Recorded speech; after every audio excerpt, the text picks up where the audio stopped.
오토바이 자동차 전용도로 진입 허용 법률방송 청원이 국회 온라인 입법청원 사이트 국민동의청원 공식 1호 청원으로 등재됐습니다. 10만 명 이상의 찬성을 얻으면 상임위에 회부돼 논의됩니다. 더러운 잠이라는 제목의 박근혜 전 대통령 누드 풍자화를 훼손한 예비역 해군 제독들의 그립감 더해 작가의 정신적 피해에 대한 위자료까지 물어줘야 한다는 법원 판결이 나왔습니다. 다음 달 시행되는 산업기술보호법에 대해 삼성 반도체 피해자 모임과 시민단체들이 강력 반발하며 헌재 헌법소원을 내겠다고 밝혔습니다. 사건의 전말을 집중 취재했습니다. 90대 아버지가 50대 아들을 상대로 20여 년 전에 증여한 선산을 돌려달라는 소송을 냈지만 1심에 이어 2심에서도 패소했습니다.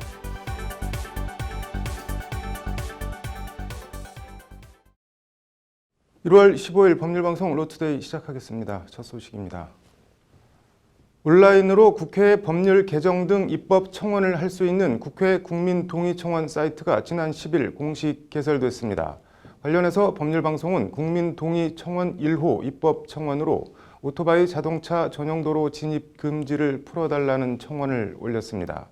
그리고 청원 심사를 거쳐 국회는 어제 법률방송이 청원한 오토바이 자동차 전용도로 진입 허가 청원을 국민동의청원 공식 1호 청원으로 사이트에 공개했습니다. 그동안의 경과와 앞으로 일정을 해당 청원을 직접 올린 장한지 기자가 전해드립니다. 이런 가운데 법률방송이 1호 국민동의 청원으로 오토바이 자동차 전용도로 통행금지 제한을 풀어달라는 청원을 냈습니다. 앞으로 진행 경과 등도 지속적으로 보도해드리겠습니다. 법률방송의 지난 10일 보도 이후 닷새가 지난 오늘 오후 국민동의청원 사이트입니다. 사이트 메인 화면에 오토바이에 대한 자동차 전용도로 통행이라는 제목의 청원이 핫1이라는 내용으로 올라와 있습니다. 법률방송이 지난 10일 사이트 개설일 날 청원한 오토바이 고속도로 진입 제한을 풀어달라는 청원입니다. 국민동의청원은 청원을 올린다고 바로 홈페이지에 공개가 되는 게 아니고 생성된 인터넷 주소를 주변에 공유해 우선 100명 이상의 찬성을 받아야 합니다. 이렇게 100명 이상의 찬성을 얻은 청원에 대해 국회 사무처가 청원 내용 등에 대한 심사를 거쳐 타당하다고 판단하면 해당 청원을 정식으로 사이트에 공개하는 구조입니다. 그 청원서 내신 거 있잖아요. 그거 일단 찬성 100명이 요건이 충족이 돼서요. 저희가 이 청원을 공개하려고 하는데요. 지난 10일 법률방송 보도 이후 관련 문의가 이어져 법률방송은 페이스북에 해당 청원 인터넷 주소를 공유했고 사흘 만인 지난 13일 청원 공개 심사 대상인 100명 이상 찬성 요건을 충족했습니다. 100명이 찬성해 요건이 충족되면 최대 7일 동안 심사 기간을 거치는데 오토바이 자동차 전용도로 진입 허용 청원에 대해 국회 사무처는 심사 하루 만에 타당성이 인정된다고 판단해 정식으로 사이트에 공개했습니다. 그렇게 국회 공식 1호 국민동의청원이 됐습니다.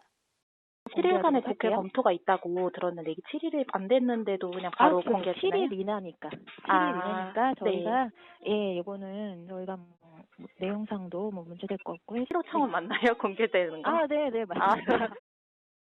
청원은 일정 배기량 이상 오토바이의 경우 자동차 전용도로나 고속도로 진입 제한을 풀어주자는 내용입니다. 소형 오토바이나 배달 오토바이 등 모든 오토바이에 대해 전부 다 고속도로 진입을 허가하자는 게 아니고 일정한 기준을 정해 상대적으로 안전성이 확보된 오토바이에 대해 자동차 전용도로 등 진입을 허용하자는 취지입니다. 도로교통법 63조에 이륜차는 고속도로 등을 통행할 수 없다라고 되어 있고 하위 법령 등에서 고속도로 등의 자동차 전용도로도 포함을 시켜서 이제 전용도로 통행도 금지가 되고 있는 거거든요. 또 단계적으로 전용도로부터 통행을 시키고 실 상황을 좀 살펴본 후에 고속도로 통행도 궁극적으로는 허용을 해야 된다. 실제 선진국 클럽이라는 OECD 회원국 가운데 오토바이 고속도로 진입을 전면적, 일률적으로 제한하는 나라는 우리나라가 유일합니다.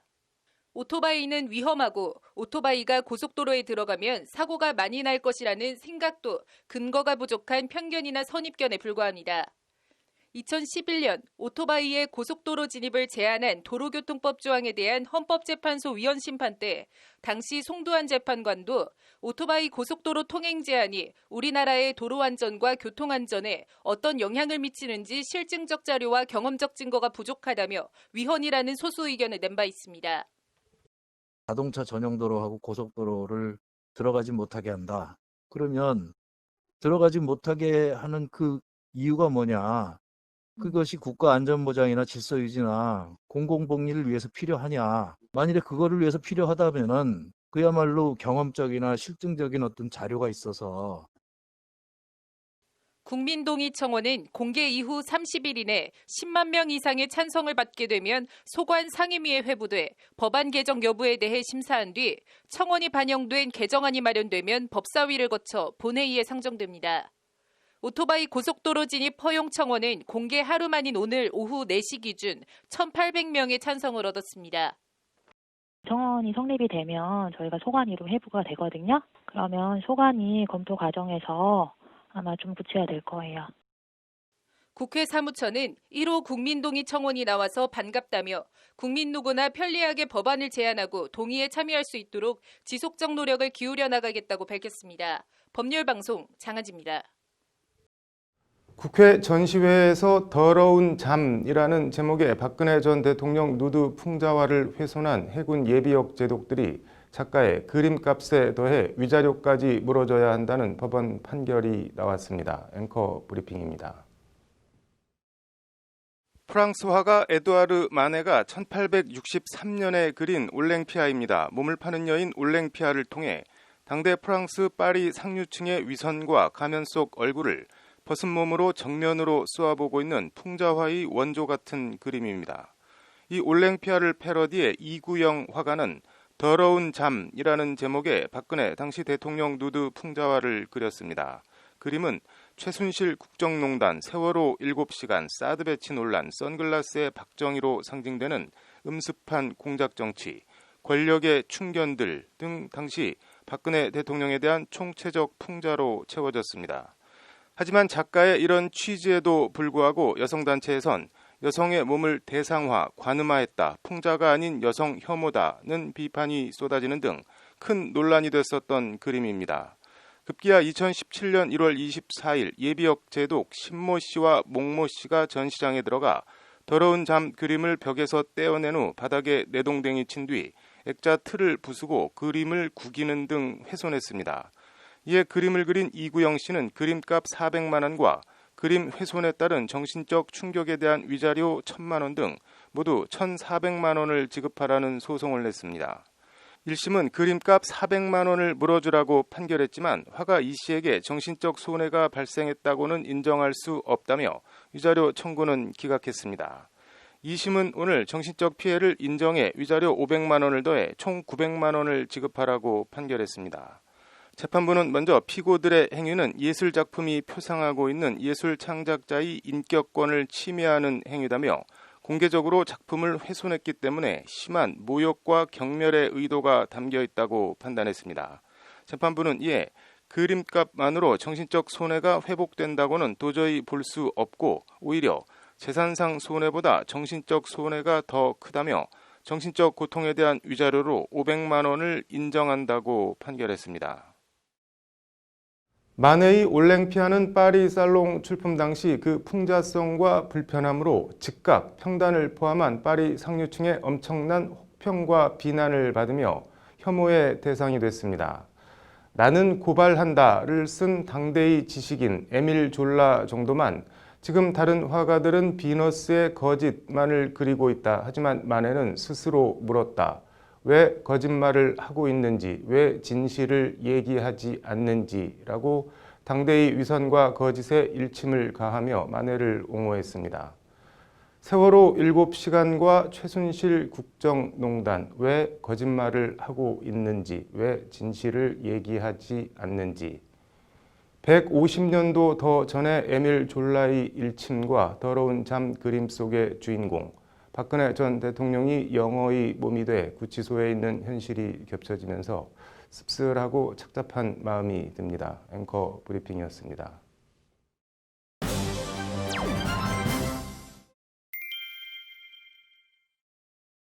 네, 일본의 경제보복 조치로 반일 감정이 들끓던 지난해 8월 국회의원 206명의 찬성으로 반대는 단 한 명도 없이 국회 본회의를 통과한 법안이 있습니다. 바로 산업기술의 유출 방지 및 보호에 관한 법률 일부 개정안인데요. 다음 달이면 이제 시행을 앞두고 있습니다. 그런데 이 법 시행일인 2월 21일에 맞춰 시민단체들이 산업기술보호법에 독소 조항이 숨어 있다며 해당 조항에 대한 헌법 소원을 제기하겠다고 합니다.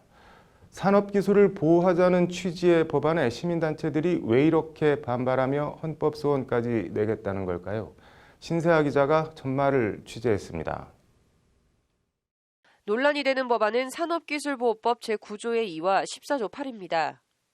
제9조의 2는 국가기관이나 지방자치단체, 공공기관 및 그 밖의 대통령령으로 정하는 기관은 국가 핵심 기술에 관한 정보를 공개해서는 아니 된다고 규정하고 있습니다.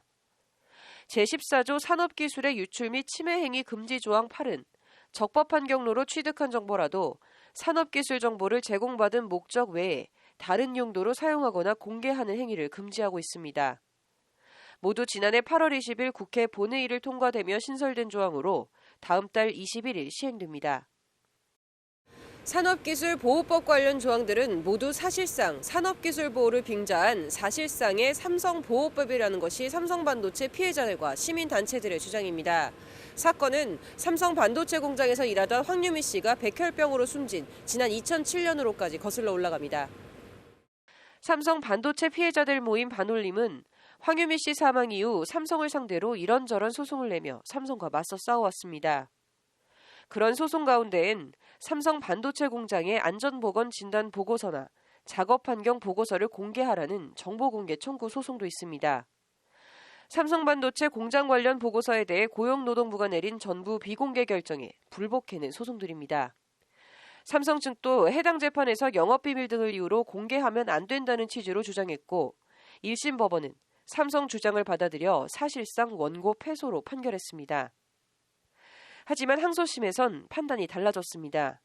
서울고법과 대전고법은 지난 2017년 10월과 2018년 2월 근로지 이름을 빼고 전부 공개하라는 등 사실상 원고 승소로 판결했습니다. 보고서들 내용 대부분이 영업비밀이라고 할 만한 생산기술 정보와는 무관하다. 설령 일부 그러한 정보가 있다 하더라도 노동자와 지역 주민의 생명 건강에 관한 정보로서 공개될 필요가 매우 크다는 것이 항소심 재판부 판단입니다. 삼성 패소 항소심 판결이 나오고 고용노동부가 작업환경 보고서를 공개하기로 결정하자 엉뚱하게 법원이 아닌 산자부와 국회에서 묘한 움직임이 감지됩니다.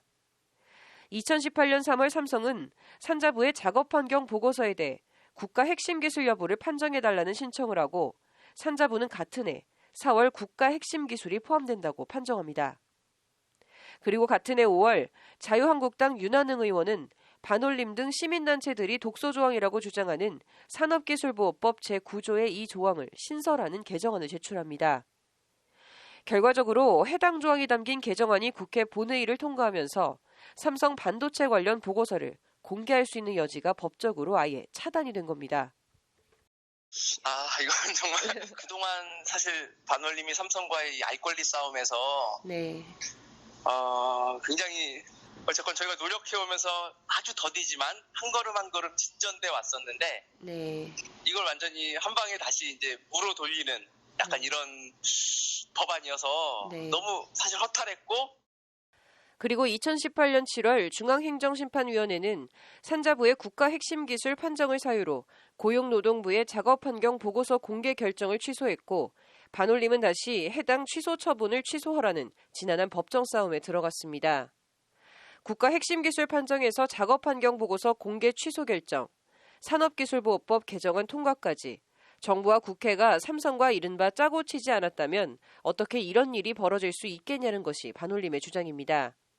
이 과정에 이런 내용을 모르고 일본 경제보복과 반일 감정 분위기에 휩쓸려 눈뜨고 당한 국회의원들도 많다고 나아가 그런 분위기와 타이밍을 이용한 거라고 반올림은 목소리를 높입니다.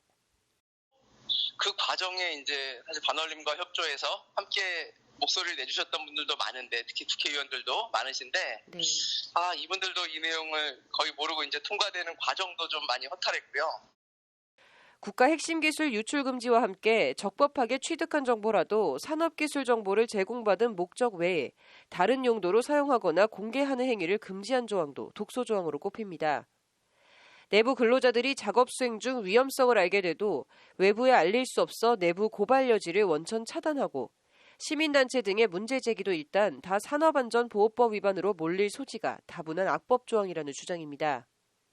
뭐 산재를 목적으로 취득한 정보를 봤더니 뭐 작업장이 위험해서 밖에다가 알리겠다 이러면 이것도 처벌할 수 있고 그러니 사실 이 산업기술보호법은 오로지 기업의 이익이라는 차원에서 그것도 되게 사회적으로 용납되기 어려운 수준의 전 세계적으로도 좀 사례를 찾기 힘든 수준의 법입니다.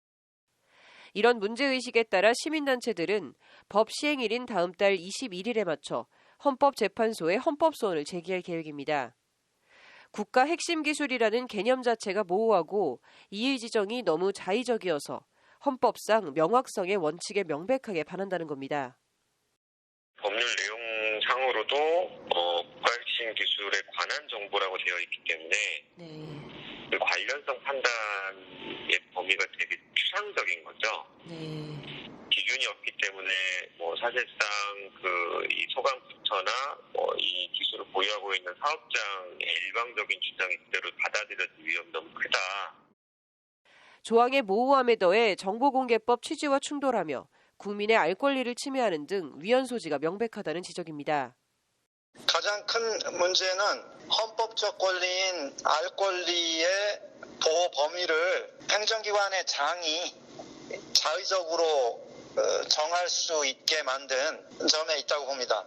이미 영업비밀 법이 있거든요. 영업비밀 보호법이 있고 그래서 영업비밀에 해당하는 것만 보호를 하면 됩니다. 청구하는 사람이 이게 경제적 가치가 없다라는 거를 입증하면 그러면 공개하겠다. 이런 식으로 했기 때문에 국민의 알 권리 이거를 너무 제약하는.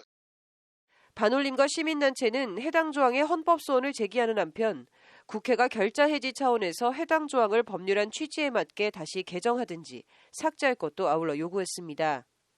이런 배경과 경과, 시민단체들이 제기하는 염려되는 부작용을 국회가 알게 되면 어떤 반응과 대응을 할지 주목됩니다. 법률방송 신세아입니다. 네, 오늘 준비한 소식은 여기까지입니다. 시청해주셔서 감사합니다.